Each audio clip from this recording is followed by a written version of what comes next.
Now one spring, it was so pretty that folks who'd never heard of love, didn't want to be in love, or who had plain given up on love, fell in love like it was a hole in the ground. Now them kind of springs are dangerous. It was one of them kind of springs where the breezes were so soft you wanted to take one and use it in your bed as a sheet. One of them kind of springs where the blossoms coming up on the trees look better than money. One of them kind of springs where Brer Rabbit couldn't even think of causing no devilment. That's right, Brer Rabbit was in love with one of Miss Meadow's girls. Now don't nobody know why, since he been knowing them girls longer than black folks in no troubled times. Now every morning, Brer Rabbit went down to Miss Meadow's house, but instead of being full of laughter and jokes, he just sat there looking glum. Miss Meadow just assumed he had some dreaded disease like tuberculosis or Winnebago, but finally she said, "Brer Rabbit, what's wrong with you?" And Brer Rabbit hemmed and he hawed, and he finally admitted he was in love with one of the girls. "Well, why haven't you told her?" asked Miss Meadow, and Brer Rabbit admitted that he was ashamed to.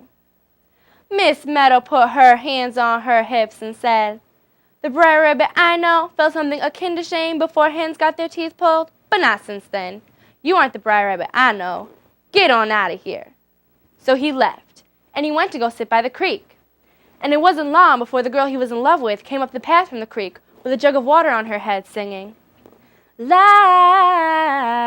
the woodpecker pecking on the tree. I said once I courted Miss Kitty Kildee, but she proved fickle and from me fled, and since that time my head's been red." Now Brer Rabbit's ears stood up straighter than antennas on a TV screen, and he slicked his hair back real smooth, and he thought, "Oh, how I love you, won't you marry me?" And by the time he looked up, she was in front of him laughing. "Well," she said, "Brer Rabbit, you got all the signs of a man in love. Only thing for you to do is go out and find a wife." Now this made it clear to Brer Rabbit that she hadn't been eyeballing him the way he was eyeballing her.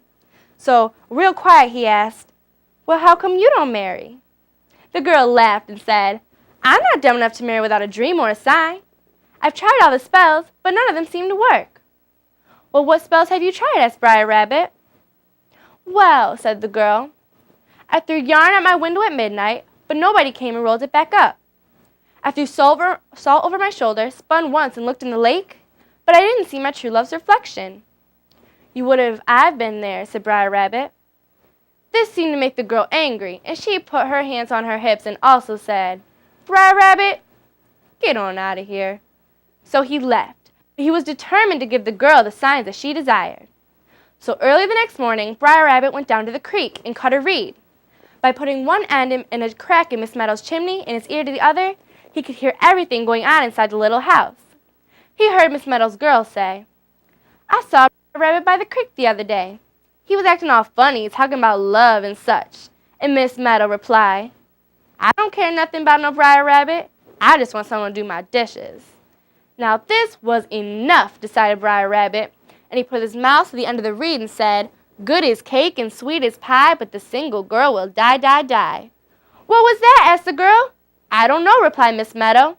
So once again Brer Rabbit put his mouth to the reed and said, "Good as cake and sweet as pie, but the single girl will die, die, die." "Where is that coming from?" asked the girl. "I don't know," replied Miss Meadow. So one last time Brer Rabbit put his mouth to the reed and said, "You will meet your true love by the big pine tomorrow afternoon." So the next morning Brer Rabbit went out and sat by the pine. And it wasn't long before Miss Meadow's girl came walking along. She tried to pretend she was just on an afternoon stroll, but she knew better, and so did Brer Rabbit. And soon they were arguing like they were already married. And that, I'm sure, is the sign that she desired. Thank you.